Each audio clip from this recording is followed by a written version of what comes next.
नमस्कार मित्रांनो. वृश्चिक राशीसाठी जुलै 2025चा जो महिना आहे, यामध्ये थोडंसं स्वतःवरती नियंत्रण ठेवणं गरजेचं राहील. हा जो महिना आहे, हा तुमच्या अपेक्षेच्या विपरीत काही गोष्टी घेऊन येणार आहेत. बरेचसे ग्रह ते तुमच्या विरोधात जाणार आहेत. खास करून शनी जो आहे तो वक्री होणाऱ्या पंचमामध्ये, गुरु अष्टमामध्ये असणाऱ्या मंगळ केतूची युतीसुद्धा असणार आहे. तर याचे जे प्रभाव परिणाम आहेत ते वेगवेगळ्या क्षेत्रामध्ये दिसून येतील. तर ही क्षेत्र कोणती आहेत? तुम्हाला नेमकं काय करायला हवं? तुमची मानसिकता कशा प्रकारे असायला हवी? कारण तुमचं जी राशी आहे ही थोडीशी सिक्रेटिव्ह आहे. बऱ्याच वेळा परस्पर निर्णय घेते आणि ते निर्णय कोणाला कळवत नाही आणि त्याचा कधी-कधी त्रासही होतो. तर तशाच प्रकारचं काही ग्रहमान जुलै महिन्यामध्ये तयार होत आहे. तर नेमकं कशा प्रकारे गोष्टी करायला हव्यात, या सर्व संदर्भातली खुलासेवार चर्चा आपण या व्हिडिओमध्ये करणार आहोत. तर सुरुवातीला आपण चर्चा करू की तुमचं जे स्वास्थ्य आहे, मानसिक किंवा शारीरिक, हे नेमकं कशा प्रकारचं राहील. जसं की तुमच्या राशीचा जो स्वामी आहे मंगळ, हा तुमचा षष्ठेत सुद्धा आहे. हा तुमच्या दशम स्थानामध्ये भ्रमण करत आहे. खास करून तो केतूच्या प्रभावाखाली सुद्धा येणार आहे. आणि राशीचा जो अष्टमेश आहे बुध, हा तुमच्या भाग्यस्थानामध्ये भ्रमण करतो आहे. 17 तारखेनंतर तो वक्री होणार आहे. तुमच्या अष्टम स्थानामध्ये रवी सुद्धा आहे. तो 17 तारखेनंतर तुमच्या भाग्यस्थानामध्ये येणार आहे आणि तिथेच गुरु सुद्धा आहे. एकंदरीत सांगायचं झालं तर या संपूर्ण महिन्यामध्ये आरोग्याकडे लक्ष देणं गरजेचं राहील. खास करून मानसिक आरोग्य.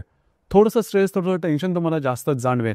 गोष्टी कशा प्रकारे होत आहेत त्या तुमच्या हाताबाहेर असेल आणि त्यावरती तुम्ही कंट्रोल करण्याचा प्रयत्न कराल वेगवेगळ्या प्रकारचे निर्णय घेऊन, की जे भविष्यात जाऊन चुकीचे होण्याची शक्यता बऱ्याच प्रमाणात आहेत.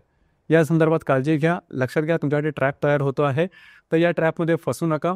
जरी गोष्टी टोकाच्या झाल्या, जरी गोष्टी तुमच्या अपेक्षेपेक्षा विपरीत झाल्या तरी सुद्धा मौनम सर्वार्थ साधनम या सुभाषिताप्रमाणे फक्त गोष्टींकडे लक्ष द्या आणि असे काही निर्णय घेऊ नका की जेणेकरून तुमच्या आयुष्याची दिशा बदलेल किंवा भावनेच्या आहारी जाऊन कुठल्याही प्रकारचे निर्णय घेऊ नका. बऱ्याच प्रमाणात आपण थोडंसं अहममध्ये असतो, तर त्या अनुरोधाने गोष्टी थोड्याशा चुकीच्या सुद्धा होतात. तर इथे थोडंसं लक्ष देणं गरजेचं राहील.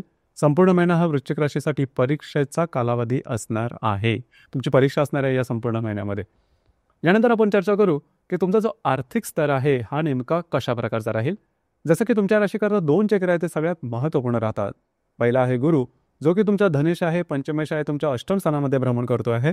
दुसरा जो ग्रह आहे तो बुध, जो की तुमचा अष्टमेश आहे, लाभेश आहे आणि हा वक्री असणार आहे तुमच्या भाग्यस्थानामध्ये.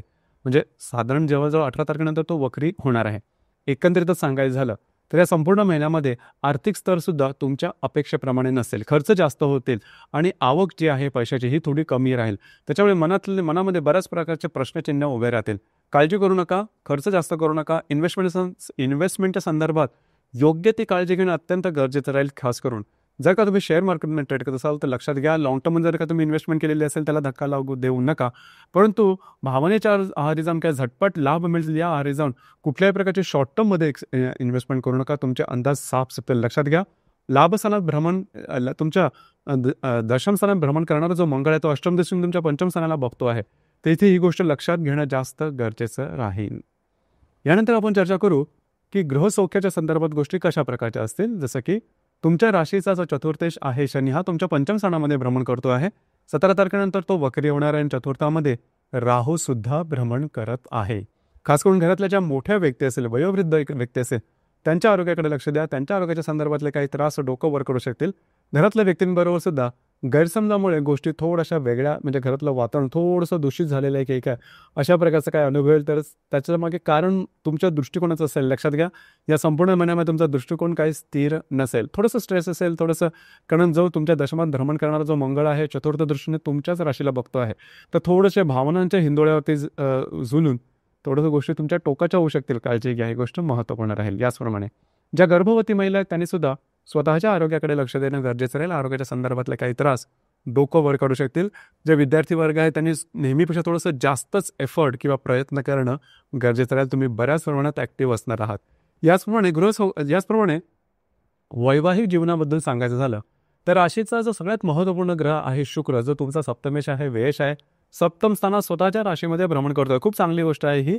खास करून जर विवाहित असेल तर वैवाहिक जोडीदाराचे नातेसंबंध सुमधुर अशा प्रकारचे दिसून येतील. वैवाहिक जोडीदारापुढे बाहेर फिरायला जाणं, त्यांच्यावर चांगला टाइम स्पेंड करणं, अशा प्रकारचे काही अनुभव येतील. किंवा एक प्रकार असं जरी सांगायचं झालं की तुमच्या आयुष्यात काही कॉम्प्लिकेशन असेल तर थोडं वैवाहिक जोडीदारावर जरी कन्सल्ट केलं, विश्वास टाकून तरी सुद्धा चालू शकेल. कारण हा कालावधी मात्र त्यांच्यासाठी आणि तुमच्यासाठी दोघांसाठीही चांगला असणार आहे. यानंतर जे तुमचं कार्यक्षेत्र आहे त्या संदर्भात सांगायचं झालं, ही गोष्ट अतिशय महत्त्वाची आहे. जे तुमचं कार्यक्षेत्र आहे, खास करून तुमचा जो कर्मेश आहे रवी, हा तुमच्या अष्टमातून भाग्यात भ्रमण करणार आहे 17 तारखेनंतर. मात्र तुमच्या दशमस्थानात मंगळ आणि केतू हे दोन्ही ग्रह भ्रमण करणार आहे. तर साधारणतः दशमातला मंगळ हा तेवढासा चांगला समजला जात नाही गोचरीचा, खास करून ज्या ठिकाणी तुम्ही काम करता, नोकरी करता किंवा व्यवसाय करता त्या ठिकाणचे सहकर्मी किंवा वरिष्ठ यांच्यावर वादविवादाच्या ठिणग्या उडू शकतील. लक्षात घ्या, आपल्याकडून जास्त काम करून घेतलं जातंय की आपल्या ते अन्याय वगैरे होतोय का, तर अशा प्रकारच्या काही गोष्टी होतील आणि त्या संदर्भात तुम्ही परस्पर निर्णय घेऊ शकताल, ते अत्यंत चुकीचे ठरतील. लक्षात घ्या, नंतर तुम्हाला जाऊन समजेल की गोष्टी तुमच्या विरोधात करण्यासारखं वातावरण तयार झालं होतं. ऑफिस पॉलिटिक्स सारखे सुद्धा काही अनुभव तुम्हाला येऊ शकतील. तर स्वतःवरती नियंत्रण ठेवा, कंट्रोल ठेवा. जे तुमचं जर का तुम्ही कुठला बिझनेस करत असाल तर त्या ठिकाणी सुद्धा अशाच प्रकारच्या काही गोष्टी होऊ शकतील. म्हणजे आपले अंदाज चुकण्या, गोष्टी थोड्याशा विरोधात जाणं. परंतु या अवस्थेमध्ये किंवा अशा गोष्टीमध्ये जरी स्ट्रेशन आलं तर टोकाचे निर्णय मात्र घेऊ नका. लक्षात घ्या, बरेचसे ग्रह तुमच्या विरोधात आहेत. त्यामुळे जर का तुम्ही रिस्क घेतली तर ती रिस्क तुमच्या कार्यक्षेत्रासंदर्भामध्ये ती बरोबर ठरणार नाही. या संदर्भात काळजी घेणं अतिशय गरजेचं राहील. कारण मंगळ केतूची जी युती आहे त्याचा जो प्रभाव आहे हा तुमच्या कार्यक्षेत्रावरती खास करून दिसेल आणि त्याचा प्रभाव तुमच्या मानसिकतेवरती सुद्धा जाणवेल. तर या संदर्भात काळजी घेणं गरजेचं राहील. एकंदरीतच सांगायचं झालं, हा संपूर्ण महिन्यामध्ये जे मी मगाशी सांगितलं की मौनम सर्वार्थ साधनम हे सुभाषित मात्र लक्षात ठेवणं गरजेचं राहील. महत्त्वपूर्ण मोठे निर्णय घेऊ नका. या महिन्यातल्या 4 तारखेला शुक्र आणि हर्षलची युती तुमच्या सप्तमात होणार आहे. ही जी युती आहे ही युती अतिशय महत्त्वपूर्ण राहील. जे तुमचे जो वैवाहिक जोडीदार असेल त्यांच्या आरोग्याकडे लक्ष देणं गरजेचं राहील. त्यांच्याबरोबर छोट्या मोठ्या कारणामुळे वादविवाद होऊ शकतील, या ठिकाणी काळजी घ्या. कदाचित हे वादविवाद थोडे मोठे होऊ शकतील आणि जसं मी तुम्हाला सांगितलं की तुमची जी मानसिकता आहे ती या महिन्यामध्ये स्थिर नसेल, त्याच्यामुळे थोड्या गोष्टीवरून मोठा भडका वगैरे उडू शकेल. या संदर्भात काळजी घ्या. दिनांक 21 तारखेला होणारा जो योग आहे तो अत्यंत महत्त्वपूर्ण राहील. या महिन्याचा सर्वात अशुभ फलदायी अशा प्रकारचा हा योग आहे, तो म्हणजे मंगळ आणि केतूची युती तुमच्या 10व्या स्थानात होणार. ही अतिशय महत्त्वपूर्ण गोष्ट आहे. खास करून जे तुमचं कार्यक्षेत्र आहे त्या ठिकाणी वरिष्ठ किंवा सहकर्मी यांच्यावर वादविवाद येतील किंवा तुम्हाला वाटेल की आपल्याकडून जास्त काम करून घेतलं, आपले अन्याय होतं, म्हणजे झेंडे घेऊन धावणं किंवा गोष्टी परस्पर निर्णय घेऊन तुम्ही मोकळे व्हाल आणि ते चुकीचे असतील. लक्षात घ्या, ही गोष्ट अतिशय महत्त्वपूर्ण आहे. याचा दुसरा पण प्रभाव तुम्हाला जाणवेल की जे तुमचं मानसिकता आहे तुम्हाला नेहमीपेक्षा जास्त ॲक्टिव्ह झाल्यासारखे वाटेल, स्ट्रेस जास्त आल्यासारखं वाटेल. गोष्टी पटापट निर्णय घ्यायचे आणि ते परस्पर निर्णय घ्यायचे, कोणाला कळवून न देता, जो की तुमचा मूलभूत गुणधर्म आहे, स्वभाव आहे, तसं मात्र करू नका. यावेळेस तुमचे अंदाज चुकणार एवढं निश्चित.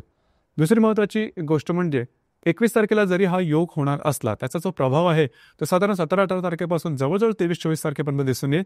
तर या संपूर्ण कालावधीमध्ये आता जे मी तुम्हाला सांगितलं त्या संदर्भात थोडंसं अलर्ट राहणं गरजेचं राहील. या महिन्यातल्या 23 तारखेला शुक्र आणि मंगळाचा केंद्रयोग होणार आहे. शुक्र जो की तुमच्या सप्तमात भ्रमण करतोय, जो मंगळ दशमात भ्रमण करतोय, दोघांचा केंद्रयोग वैवाहिक जोडीदारावर थोडंसं चहाच्या कपातले वादळ ज्याला आपण म्हणतो त्याचा काही गोष्टी होते. कार्यक्षेत्रासंदर्भात सुद्धा थोडेसे काळजी घेणं गरजेचं राहील. या महिन्यात होणारी 31 तारखेला रवी बुधची युती ही मात्र तुमच्यासाठी शुभफलदायी राहील. जे तुम्ही तुम्हाला आधी सांगितलं किंवा याच्या आधीही सांगितलं की जे तुमचं कार्यक्षेत्र आहे त्या संदर्भात गोष्टी थोड्याशा वेगळ्या होऊ शकतील, तर तसाच का त्याच्यातून तुम्ही हळूहळू बाहेर पडाल. तर 31 तारखेला होणारा जो रवी बुधची जी युती आहे तुम्हाला या संदर्भातले काही क्ल्यू नक्की देईल की आता तुम्ही हळूहळू त्याच्यातून बाहेर पडलेला आहात. तुमच्या कामाचं कौतुक होईल. तुम्हाला नवीन नवीन संधी कार्यक्षेत्राच्या संदर्भात निश्चित मिळतील. कागदोपत्री व्यवहार किंवा डॉक्युमेंटेशनच्या संदर्भातले काही कामं ही तुमची मार्गी लागू शकतील. जर का तुम्ही पब्लिक पर्सनॅलिटी असाल तर फेमस होणं, प्रसिद्धीला येणं किंवा काही चांगल्या गोष्टी होणं, अशा प्रकारे सुद्धा काही चांगले अनुभव येऊ शकतील. तरीसुद्धा बरेचसे मोठे ग्रह तुमच्या विरोधात आहेत, त्यामुळे पटापट असे काही वेगळे निर्णय घेऊ नका. यामुळे ते जी पौर्णिमा आहे ती गुरुपौर्णिमा दिनांक 10 तारखेला होणारी आणि जी अमावस्या आहे ती 24 तारखेला आहे. त्या खास करून अमावस्या आणि पौर्णिमेला मोठे निर्णय घेऊ नका, वादविवादात जाऊ नका, कमिटमेंट प्रॉमिसेस यापासून लांब राहणं गरजेचं राहील. तर मित्रांनो, हे होतं वृश्चिक राशीचं जुलै 2025 करताचं संपूर्ण राशीफळ. धन्यवाद.